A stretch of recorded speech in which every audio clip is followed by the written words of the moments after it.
Hey y'all, I am working on getting you some listing information on how to put it into Command. I'm going to go ahead and get started. I'm in Command. I've just logged in. This is my home page. I've changed it a little bit so it shows what I want it to show at the top. But when I get to Command to start working on a listing, I'm going to go over here to the thing that looks like a handshake. My cursor's on it right now. I'm going to click on it.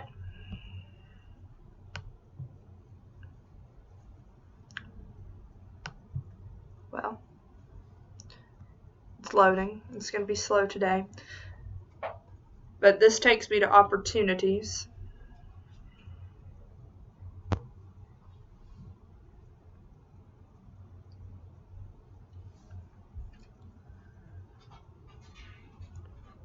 While it's loading.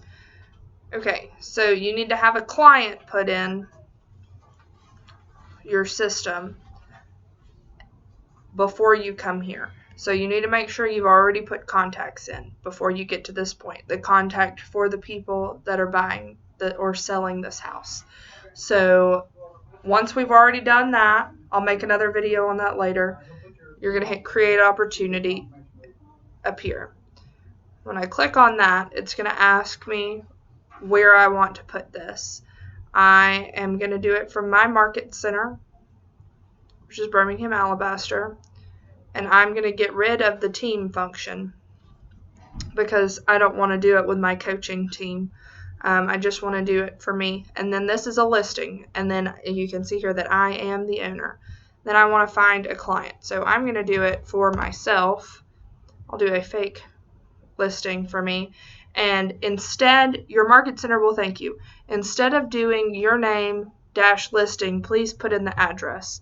So you can leave that, but put in your address there too. So if the address of the property you're going to list is 123 Main Street, then you need to type it in as such, 123 Main Street,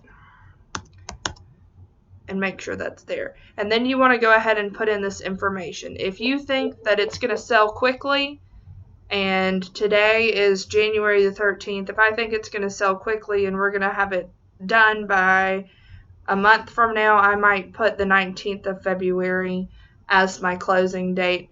And my estimated listing price, you want to have already done some research on this and know what you're doing here with the price. So you need to have already pulled your comps.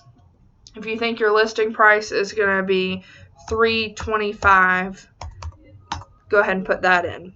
Now that's going to be negotiable with your seller. You can see I have 3 here for my commission rate. And then I have set up how to do this. So if you've already cultivated them and you're working on an appointment, click on appointment, and then if you've scheduled it or if you're working on it, you go ahead and click scheduling if you're working on it, scheduled if you have already done it. So I'm going to go ahead and pretend like I've already got these people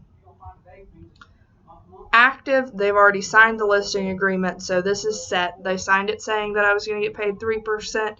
This is just your commission rate, not including the buyer's broker. So if your broker gets 3% and your buyer's broker gets 3%, just put 3% here. And then we're going to hit create. Okay, so the first thing that I do after I do this is I go to documents and I click start a transaction. That's going to take me to DocuSign. You need to make sure that you're already logged into your DocuSign before you do this.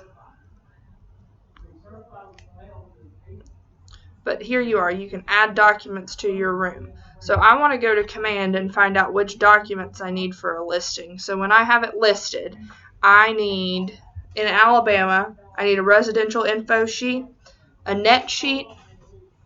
If it was built before 1978, I need a lead-based paint disclosure.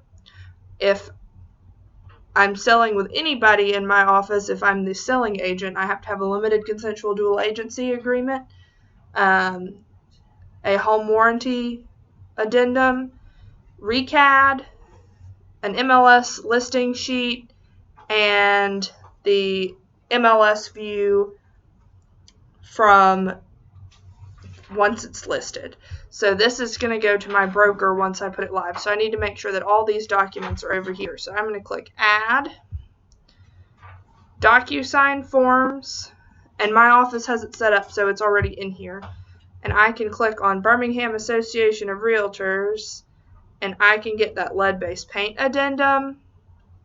I can get a personal property addendum if I already know what my sellers are going to be willing to give away. I can go ahead and get that done. I want to get my seller estimated closing cost sheet, and I'm going to add that. Then I'm going to add from my office, I'm going to add a closing checklist because I'm going to need that eventually before I close, just so I'm on the same page. I'm going to get my office's lead-based paint disclosure as well, because that other one was the addendum, not the disclosure. I have to have the disclosure to list it, and that comes from my people, the sellers. The home warranty agreement, my listing checklist, my limited consensual dual agency, a pamphlet about lead if we think that's an issue, ReCAD. If it was a referral, you have to have the referral information form, and I'm going to add that. And then my other things that I need to add are in our MLS file.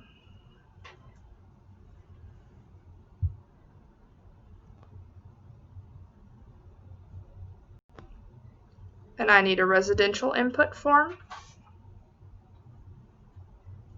and a seller agency listing agreement. I'm going to add that now. I don't do coming soon personally, but if you're going to do coming soon, you have to have that as well. And here you have it. All the things I need. So when I come over here to add my documents, if it's already been added, I can click Add a File, DocuSign. Now you're not going to want to add this until after it's been filled out and signed and all of that. But I can go in here and I can see that this is my net sheet, and I can scroll down to where my net sheet is, and I can hit Assign, and ta-da! I have it all put in here. And that's how you start a listing. If you have any questions or comments, please put them in the comments below, and like and subscribe to my channel.